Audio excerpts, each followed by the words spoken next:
তোমার সাথে এবার আমি সারাটা জীবন কাটাবো। তুমি আমায় ছেড়ে যাবে না তো? না না, কখনো না। আমিও তো সারাটা জীবন তোমার সাথে কাটাবো। গাছের নিচে বসে কথা বলছিল গুড্ডু এবং মন্টি। হঠাৎই তাদের সামনে আসে শিকারী শেয়াল।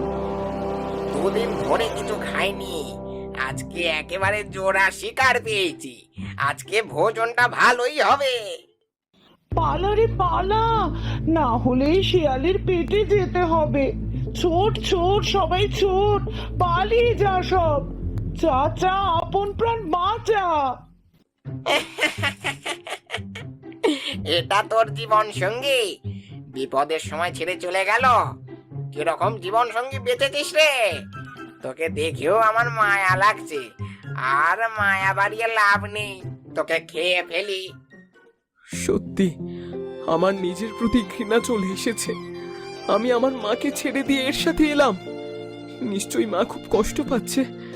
শিয়াল ভাই, তুমি তুমি একবার আমাকে মায়ের কাছে যেতে দাও। হ্যাঁ, সবাইকে ছেড়ে দিলে আমি খাবো কি? আমি তোকে বাগে ফেলছি, আর ছাড়ছি না। তোকে আমি আমার পেটে ভরবো, তুই যাই বলিস আমি আর শুনছি না। আয় রে আয়, শুধু শুধু আমাকে আর দৌড় করাস না। দৌড়ালে তুই হারবি, তার থেকে আমার কাছে চলে আয়। ঠিক এমন সময় পিছন থেকে একটা লাঠির বাড়ি পড়ে শেয়ালের পিঠে। শেয়াল কিছু বুঝতে পারে না।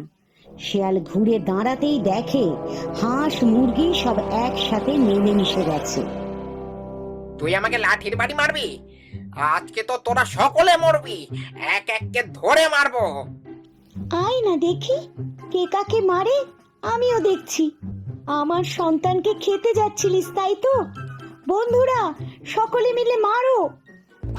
আহ, আহ, আহ, আহ, আমাকে ছেড়ে দাও, আমাকে ছেড়ে দাও, বড্ড বেশি লাগছে, ব্যথা লাগছে।